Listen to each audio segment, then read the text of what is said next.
গোপাল, যাচ্ছে গোপাল, ভাবছে গোপাল, হাসছে গোপাল, আসছে গোপাল, যাচ্ছে গোপাল, ভাবছে গোপাল, হাসছে গোপাল। যুগের পরে যুগ কেটে যায়, মানুষ তাকে ভোলে না। যুগের পরে যুগ কেটে যায়, মানুষ তাকে ভোলে না। চলে না রে, চলে না রে, চলে না রে, চলে না, চলে না রে, চলে না রে, তাকে ছাড়া চলে না। কে সে? পরিচয় গীতা, হাসির রাজা, জ্ঞানের রাজা, রসিক রাজা গোপাল ভাঁড়। হাসির রাজা, জ্ঞানের রাজা, রসিক রাজা গোপাল ভাঁড়। হাসির রাজা, জ্ঞানের রাজা।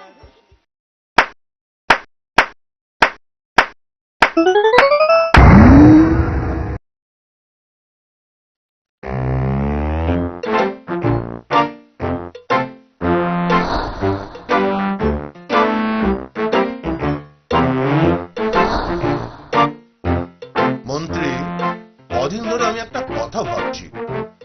কি কথা জাহাপনা? হিন্দুদের একটা মহাকাব্য আছে, কি যেন নাম?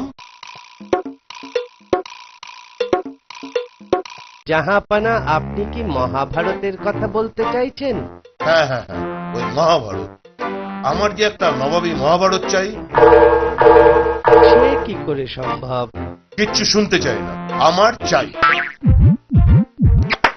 দেখি কি করা যায়। মহারাজ কৃষ্ণচন্দ্রের সভায় অনেক পণ্ডিত আছে না, লিখে পাঠান সবচেয়ে দক্ষ কবিকে আমার এখানে পাঠাতে। জো হুকুম জাহাপনা।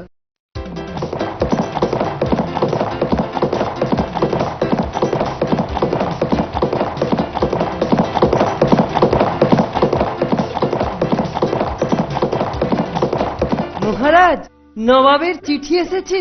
খুলুন, পড়ে শোনান। আমার যে একটা নবাবী মহাভারত চাই। মহারাজ কৃষ্ণচন্দ্রের সভায় অনেক পণ্ডিত আছে না, লিখে পাঠান সবচেয়ে দক্ষ কবিকে আমার এখানে পাঠাতে পাঠাতে পাঠাতে। শুনলেন তো? এ কি বিপদ! খামখেয়ালিপনার তো একটা সীমা আছে। আর কেউ লিখেছেন, নবাবী মহাভারত লিখতে যা খরচ হবে নবাব তা পুরো বহন করবেন। ভাবুন, ভাবুন, আপনারা সবাই ভাবুন, আমিও ভাবছি।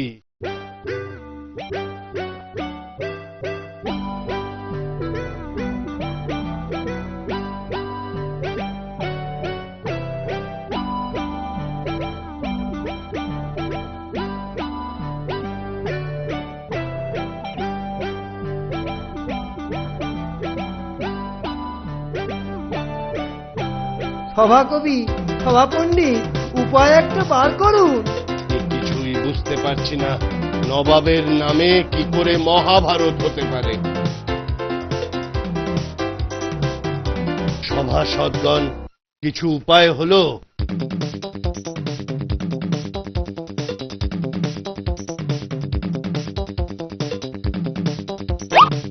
না মহারাজ, আমি পারবো না মহারাজ। আমার মতো কাজ করছে না, আমার মতো কাজ করছে না। এটা যে অনুর্বর মস্তিষ্কের কল্পনা। মহারাজ, একটা উপায় আছে, বলবো? বলবো মানে? শিগগিরই বলুন। মহারাজ, আপনি লিখে পাঠান যে কাব্য নবাব নিজে রচনা করবেন, সেই কাব্য একমাত্র নবাবী মহাভারত হতে পারে।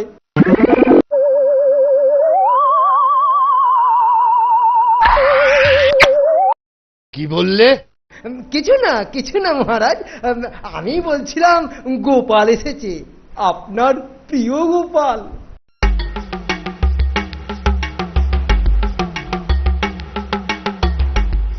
তুমি সভায় অনুপস্থিত কেন? মহারাজ, গঙ্গা স্নানে গিয়েছিল। কেন? কেন কেন? রাজসভা ছেড়ে গঙ্গা স্নানে কেন? শুনেছি নবাবের আদেশ, নবাবী মহাভারত লিখতে হবে, তাই নিজেকে শুদ্ধ করতে গিয়েছিলুম। গোটা একখানা মহাভারত লিখতে হবে বাপু। তুমি লোক হাসাতে পারো, কিন্তু মহাভারত লিখবে কোন বিদ্যে? তোমার মতো মূর্খের জন্য এ কাজ নয়। একদম ঠিক, এই কাজ আমার মতো মূর্খের সাধ্যের বাইরে। একমাত্র আপনার মতো পণ্ডিত লোকেরাই এই কাব্য রচনা করতে পারে। মহারাজ, আপনি নিশ্চিন্তে এই নবাবী কাব্যের ভার মহামন্ত্রীকে দিতে পারেন। থামুন থামুন গোপাল, নবাবের খামখেয়ালির উপদ্রব থেকে বারবার তুমি আমায় উদ্ধার করেছ, কিন্তু এবারকার ব্যাপার সাধ্যের অতীত। মহারাজ একান্তই ভুল করেছেন। এ মহাভারত আমি ছাড়া অন্য কেউ রচনা করতে পারবে না। ভেবে দেখো বাপু, শেষকালে ভরাডুবি করবে না তো? তাহলে তোমারও বিপদ, আমারও বিপদ। হ্যাঁ হ্যাঁ মহারাজ, আমি লিখব নবাবী মহাভারত। কি করতে হবে বলো? লেখার সময় নিন 4 মাস, আর আপাতত 5,000 টাকা।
মন্ত্রী, খবর নিন, নবাবের চিঠি এসে গেল। কত দূর?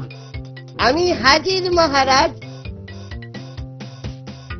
তোমার চেহারার বেশ বৃদ্ধি হয়েছে তো? আগে বসে কাজ করি তো, পরিশ্রম নেই, তাই আর কি। আর কতদিন? 4 মাস তো সবে হলো, আরো 2 মাস। দেখো, 2 মাসের মধ্যে শেষ করতে হবে। নবাবের কাছ থেকে আরো 1,000 টাকা চেয়ে পাঠান। তা না হয় দিচ্ছি, কিন্তু দেখো। হাসির রাজা, জ্ঞানের রাজা, রসিক রাজা, গোপাল ভাঁড়। হাসির রাজা, জ্ঞানের রাজা, রসিক রাজা, গোপাল ভাঁড়।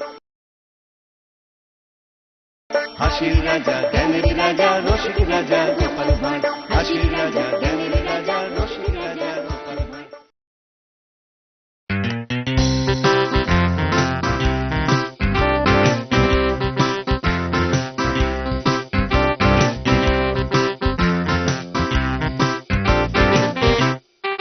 মন্ত্রী, আরো 1.5 মাস তো পার হলো, গোপাল কই? ওই ওই আসছে গোপাল। ওগুলো কি? 4টে বস্তা কেন?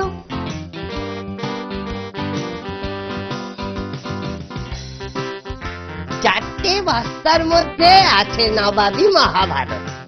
আমাদের মহাভারত তো একটাই খণ্ড। এটা নবাবী মহাভারত তো, তাই অনেক খণ্ড। এত মোটা আর এত ভারী যে বস্তায় নিতে হলো।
জাহাপনা গোপাল পণ্ডিত এসেছেন।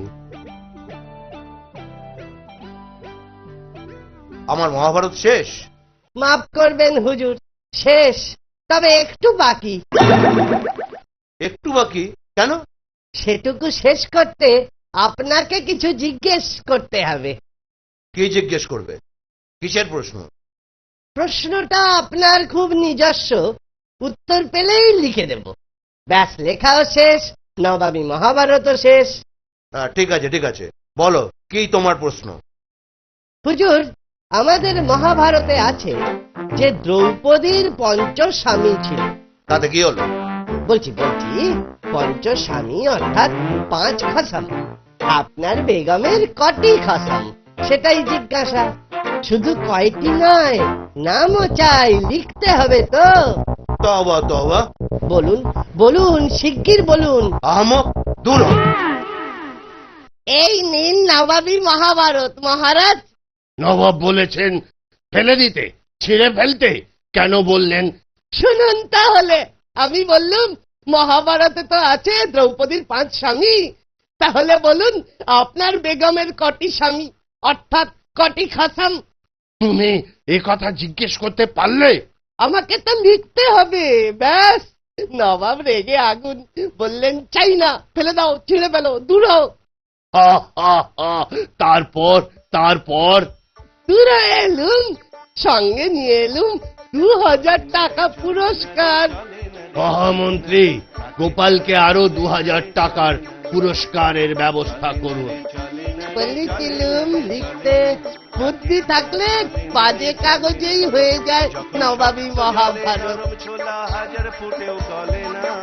যখন শক্ত জলে নরম ছোলা হাজার ফুটো গলে না, তখন তাকে ছাড়া চলে না রে, চলে না।